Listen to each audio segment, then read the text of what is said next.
Hey guys, MCU Collector here with the next video. This is video number 5 in the Hasbro Marvel Legends series Spider-Man Wave 12, Spider-Man Far From Home, Molten Man Build-A-Figure. Here is the Spider-Man figure, the second Spider-Man figure in his stealth suit as it's being labeled.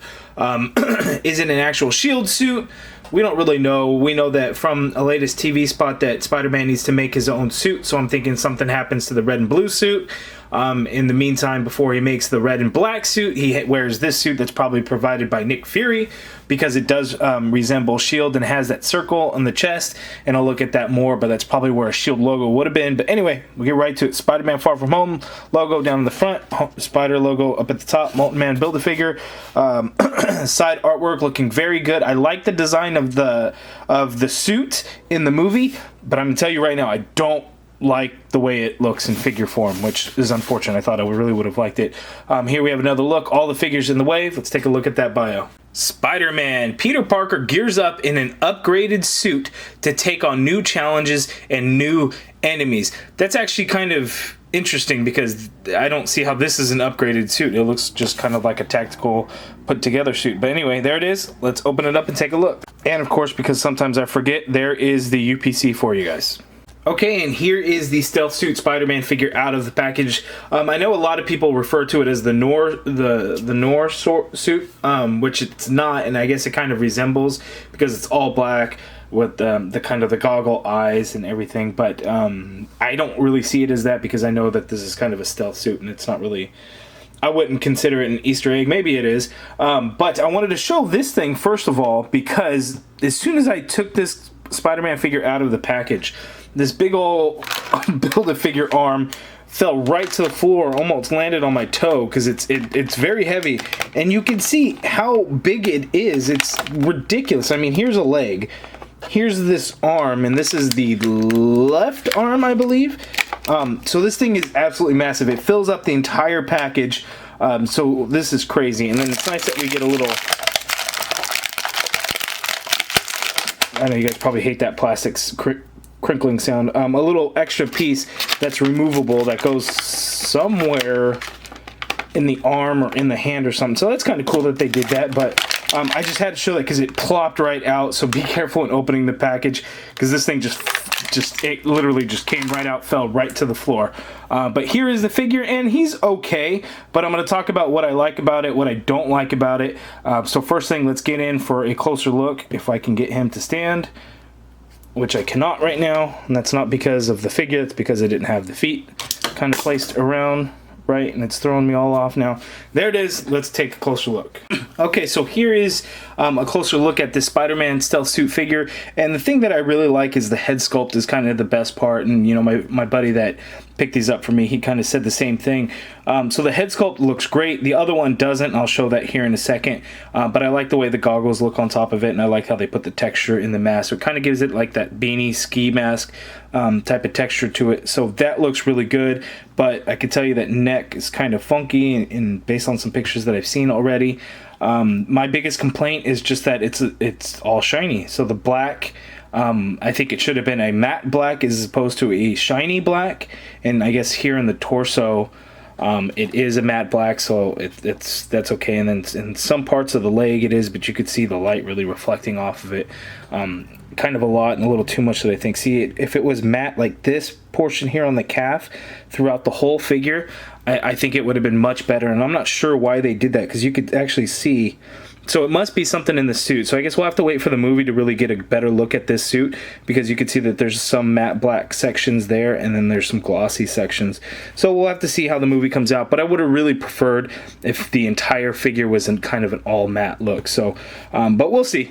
We'll see how it is. There's no spider logos of any kind on this thing either, but you know, I think that's going to be normal for this suit. But anyways, pop the interchangeable head on, which that's actually kind of tough to get on there. You can see that the neck peg, if it wants to you can see is actually kind of large. So we have this additional interchangeable head. It's not an unmasked head, but I guess it's close. So in one of the TV spots that has been released, we see that he has the goggles up. So you can actually buy the goggles as a little kid toy, and it has the feature where the goggles go up. I think he's in the hotel room with MJ and Ned, and he's talking, and he's got the goggles up.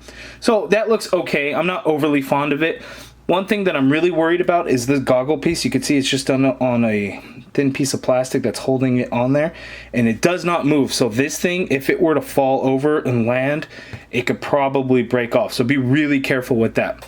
Another thing is if you look at on Instagram, I had posted pictures of it. If you really look closely, I'm not going to be able to get in too close with here, because then it'll get blurry. But one of the things that's kind of disappointing is that we didn't get the digital print for the eyes.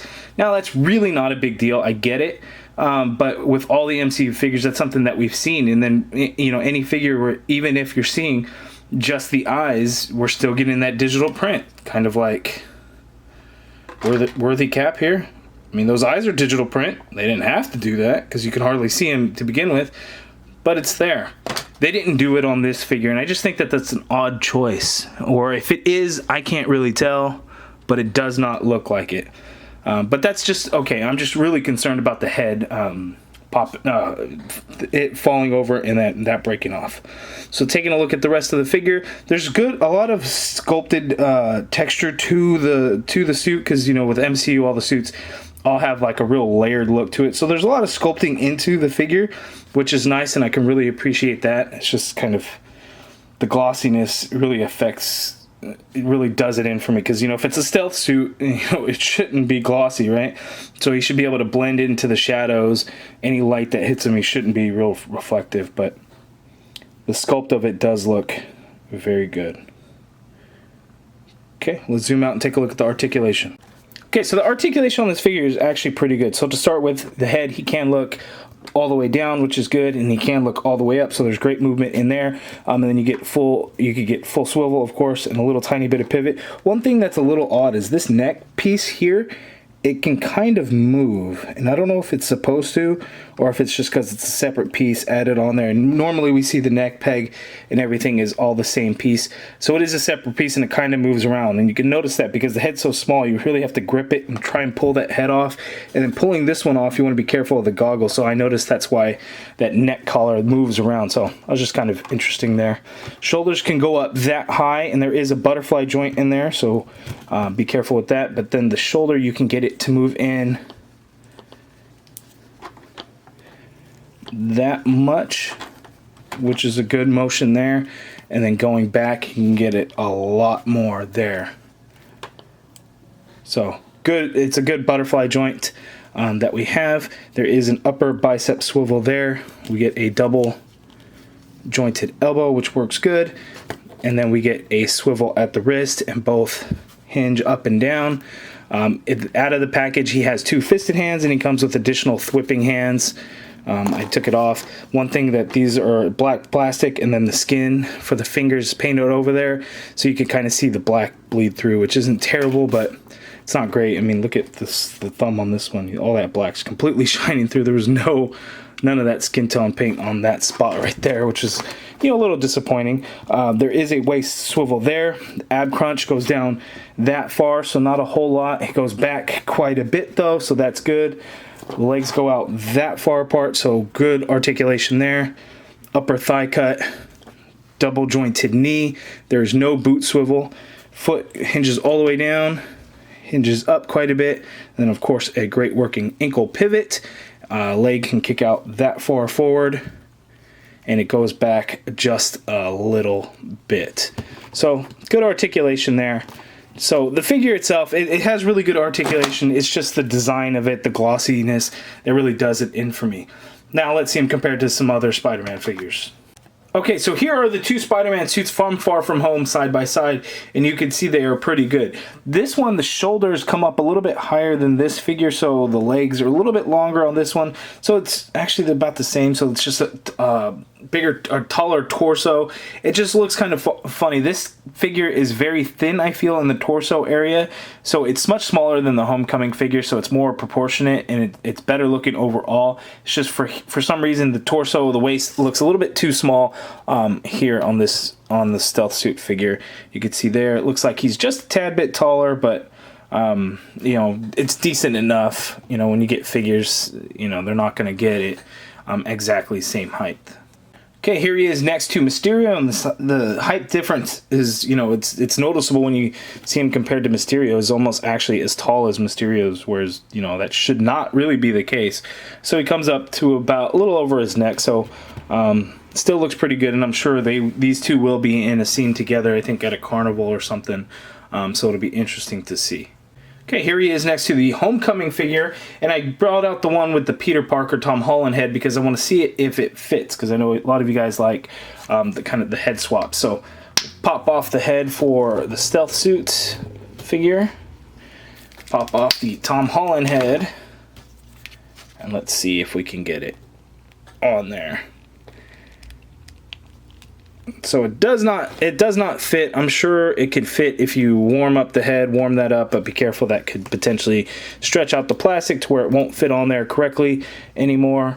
So it just kind of depends. So unfortunately can't get it down, but if you were to get it down, I'm not sure how far down it'll go, but I'm sure it could kind of make it work. One thing is, you know, this is not the best Tom Holland head. I think at the time I liked it, but you know, looking back on it, it's really not that great. It does really resemble how he looked in Civil War, not in Homecoming. So it's just one of those things. I would love to get a new one. Hopefully at some point Hasbro will do that, because I think we need it. So we shall see. Let's see some other comparisons. And of course, Spider-Man Noir, since everyone, you know, seems to call this figure the Noir figure. Again, the only similarities are they're all in black and they have silver lensed goggles. That's the only thing that I can think of that's really the same. So there they are together. You have an adult Peter Parker, teenage Peter Parker, movie, comic. So there they are. Okay, so that is my review on the Stealth Suit Spider-Man Far From Home figure. You guys let me know what you think of the figure. Will you guys be getting it when you find it in stores? Are you guys going to pass on it?